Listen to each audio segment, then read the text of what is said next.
Exit polls అనేటివి బూటకం. Exit పోల్స్ను ప్రజలు నమ్మాల్సిన అవసరమే లేదు. 2019లోనూ 2014లోనూ చెప్పిన ఎన్నికల ఎగ్జిట్ పోల్స్ అన్నీ కూడా తప్పయ్యాయి.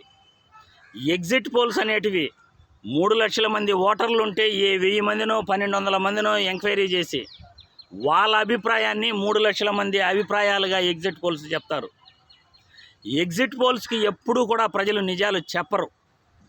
ప్రజలు ఎవరికి ఓటేశారు, ఎవరికి ఓటు వేయలేదు అనేది రేపు ఎన్నికల కౌంటింగ్లో తెలుస్తుంది. కానీ ఈ బూటకపు ఎగ్జిట్ పోల్స్ నమ్మి ప్రజలు అపోహలు చెందాల్సిన అవసరమే లేదు. ప్రజలకి ఎవరు మంచి చేసుంటే, ప్రజలు ఎవరి వల్ల లబ్ధి పొంది ఉంటే ప్రజలు వాళ్ళకు ఓటు వేస్తారు. అది ఏ పార్టీ అయినా కావచ్చు. వాళ్ళ అభిమానాన్ని వాళ్ళ అభిమాన నాయకుడి పైన చూపించుకుంటారు. న్యూట్రల్ ఓటర్సు తమకు ఎవరి వల్ల లబ్ధి జరిగిందో వాళ్ళకు ఓటేస్తారు. కానీ ఎగ్జిట్ పోల్స్ చెప్పినట్టు ఓటు వేయరు.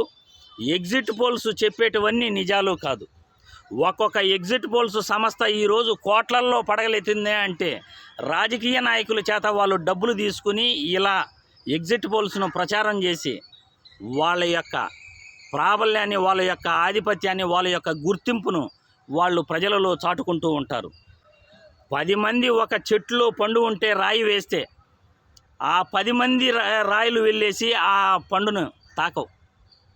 ఆ 10 రాయిల్లో ఏదో ఒక రాయికి మాత్రమే ఆ పండు అనేది తగులుతుంది, ఆ పండు కింద పడుతుంది.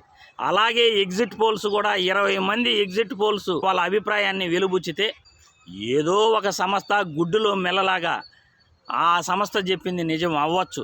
అది కూడా కరెక్ట్గా ఇన్ని సీట్లు వస్తాయి, అన్ని సీట్లు వస్తాయి అనేది ఆ సంస్థకు కూడా తెలియదు. అదేవిధంగా ఎగ్జిట్ పోల్స్ అనేటివి కూడా ఉంటాయి అని ప్రజలందరికీ తెలియజేస్తున్నాను. ఎగ్జిట్ పోల్స్ పైన ఏ ఒక్కరూ కూడా నమ్మాల్సిన పని లేదు. ఎగ్జిట్ పోల్స్ అన్నీ కూడా కేంద్ర ప్రభుత్వ ఆధీనంలో, వాళ్ళ కేంద్ర ప్రభుత్వం చెప్పినట్లు వాళ్ళు నడుచుకుంటారు. లేకపోతే వాళ్ళకు నచ్చిన రాజకీయ నాయకుడిని చూసి వాళ్ళకు నచ్చిన పార్టీకి వాళ్ళు అనుకూలంగా తీర్పులు చెప్పుకుంటుంటారు. కాబట్టి ప్రతి ఒక్కరూ కూడా తెలుసుకోవాల్సింది, రేపు ఎన్నికల కౌంటింగ్ మొదలవుతుంది. ఈ ఎన్నికల కౌంటింగ్లో అక్కడ వచ్చే రిజల్ట్ను బట్టి ప్రజలు తమకు నచ్చిన నాయకుడికి ఎవరైతే ఎక్కువ ఓట్లు వేసుంటారో, ఎవరికి మెజార్టీ వస్తుందో, ఎక్కువ మంది ఎమ్మెల్యేలు ఏ పార్టీలో గెలుచుంటారో ఆ పార్టీ తరఫున ప్రభుత్వాన్ని పరిపాలించడం జరుగుతుంది. కాబట్టి కూటమి చెప్పే మాటలు, లేకపోతే వైసీపీ నాయకులు చెప్పే మాటలు నమ్మాల్సిన అవసరం ఏ ఒక్కరికి లేదు. ఏ పార్టీ వాళ్ళు ఆ పార్టీ గెలుస్తుంది అని చెప్పుకుంటారు. కానీ గెలిచేది ప్రజా అభిమానం ఉన్న నాయకుడు మాత్రమే, ప్రజలకు మంచి చేసిన నాయకుడు మాత్రమే, ప్రజలలో నమ్మకం కలిగిన నాయకుడు మాత్రమే. ఇతను వస్తే మాకు మంచి జరుగుతుంది అని ప్రజలు ఎవరినైతే నమ్ముతారో ఆ నాయకుడికి ఓట్లేసి గెలిపిస్తారు అన్నది నిజం. కాబట్టి ఎగ్జిట్ పోల్స్ను నమ్మాల్సిన అవసరం లేదు అని ఈ వీడియో ద్వారా ప్రజలందరికీ తెలియజేస్తున్నాను. కాకపోతే రేపు ఎన్నికల కౌంటింగ్లో వైసీపీ కార్యకర్తలు, వైసీపీ ఏజెంట్లు మాత్రం అప్రమత్తంగా ఉండాలి అని చెప్తున్నాను. ఎందుకంటే ఎన్నికల కోడ్ అమలైంది మొదలుకొని ఏకపక్షంగా ఈసీ నిర్ణయం తీసుకుంటా ఉంది. కూటమికి అనుకూలంగా నిర్ణయాలు తీసుకుంటా ఉంది.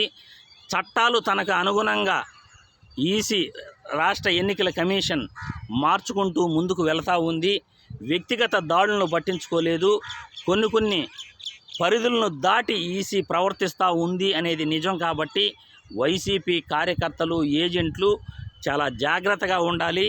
కౌంటింగ్లో తాము జాగ్రత్తగా ఉంటేనే మంచి జరుగుతుంది అని ఈ వీడియో ద్వారా తెలియజేస్తున్నాను. జై హింద్.